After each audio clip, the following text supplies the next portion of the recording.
back to another episode of Sound Pals Go to the Movies. This is another Throwback Thursday review, and today I will be reviewing the movie Blood In, Blood Out, or Sangre por Sangre. And just a fair warning, there's going to be spoilers up ahead, so you've been warned. Based on the true life experiences of poet Jimmy Santiago Baca, the film focuses on stepbrothers Paco and Cruz and their biracial cousin Miklo. So let's begin with my first pro. The cast. We have lots of big names you might know, like Damian Chapa as Miklo, but some might know him from Street Fighter as Ken. Then we have Jesse Borrego as Cruz, then Benjamin Brad as Paco, Enrique Castillo as Montana, Delroy Lindo as Bonafide, Carlos Carrasca as Popeye, Raymond Cruz as Chuy. Viewers will know him as Sniper from Training Day or Tuco Salamanca from Breaking Bad. Also someone who came out in Breaking Bad that's in this film was Danny Trejo. Here he plays Jeronimo. Next we have Valente Rodriguez as Frankie. Viewers might know him better from The George Lopez Show. Next we have Billy Bob Thornton as Lightning. Those are big names that back then were just starting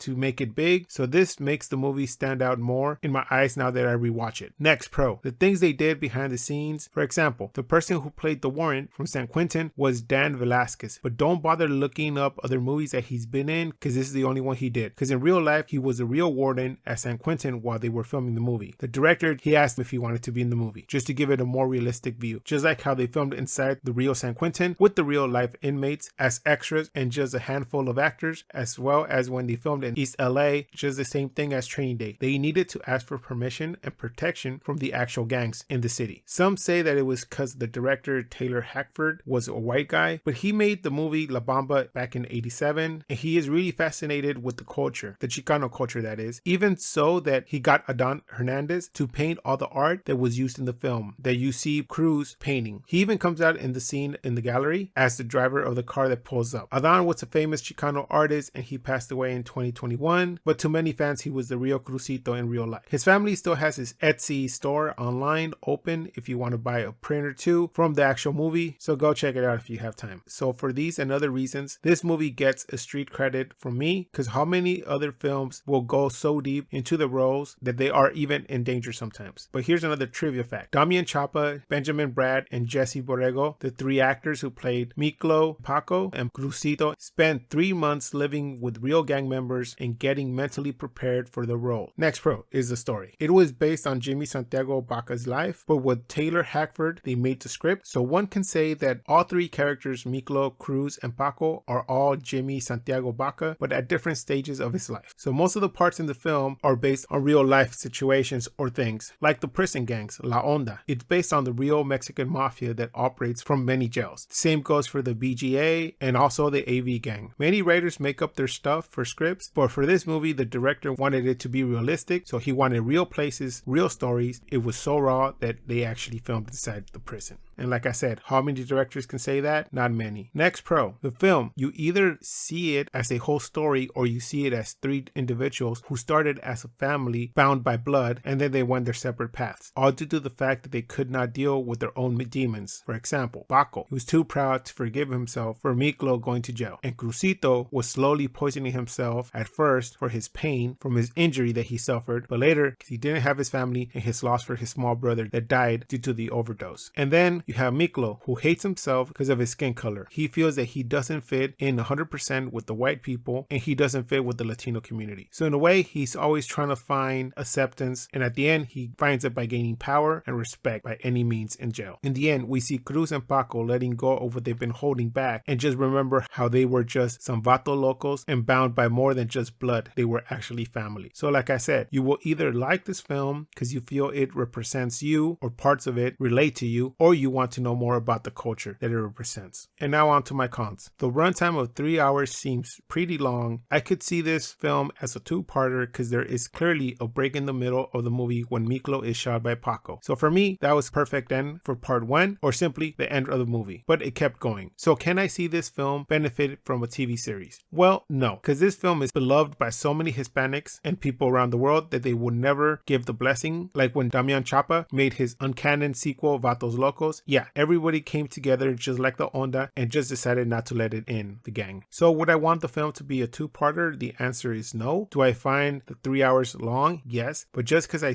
do see a breaking point in the film, that's why I'm nitpicking here. Next con. So the studio who funded the film was Disney. Yeah, you heard me right, it was Disney, the same studio that makes kids cartoon films. But before Blood In and Blood Out was done filming, they dropped the name from any of the marketing because of the LA riots and American Me the film. So apparently Disney owns the right, but they don't want it to be known. So it's like a parent that doesn't acknowledge their own kid. So basically people can make merch from the film. Heck, the film has been uploaded to YouTube. You can even search for it and find it there. This film has a cult following that people come to East LA just to visit the restaurant Los Cinco Puntos, the famous pine tree that Miklo says represents East LA for him, even the hospital that Cruz was taken to. Another place that people like to go is the cemetery that is close by the pine tree. And when I say fans, I mean fans from around the world, from Japan, Germany, Sweden, and other countries, not just the Mexican community that's close by or lives in other cities. Imagine if Disney recognized this film, they could sell Vatos Locos tamales or temporary tattoos inside Disneyland. Instead of Radiator Springs, it's you driving Miklo after he gets shot to the hospital. Or instead of the Guardians of the Galaxy Mission Breakout, it's you in San Quentin avoiding Popeye or Big Al from raping you. Jokes aside, it's just a weird thing that there's a company who would fund the movie, then pull out and not talk about it. But hey, it could be worse. They could have funded the movie Vatos Locos, right? The one that was made by Miklo. So my final grade for this movie is going to be an 8 out of 10. I grew up with the movie and close by the actual place where it was filmed. And heck, I even lived in a similar community, so it does feel close to my heart. The story, I feel that it's not only going to be understood by Hispanics or people in the community, because when I went to college, I talked to friends and they said that they related to it and they come from different backgrounds or different parts of the world. So they all find something that resonates with them, either the culture, the family bonds, or things in the community that they also have in their culture. And that is why when they would visit me in LA, I would have to take them to the pine tree. Does this film have its flaws? Yes. There are some lines in Spanish that are not spoken correctly, and some scenes that are cheesy, and others that are funny, but the core idea is there. And if you find it, then good. If not, then that's okay too, because to each their own, right? So that does it for this review of Blood In, Blood Out, or Sangre por Sangre. Please join us next time where we're going to review A Kid in King Arthur's Court. He's nothing but a common spy and a little thief. I don't know how I got here, Your Honor, but I'm not a spy or a thief. Well, thou hast been challenged, lad. Step up and prove thyself worthy. Please like, comment, and subscribe. You can find our social media links below. And like always, keep watching movies.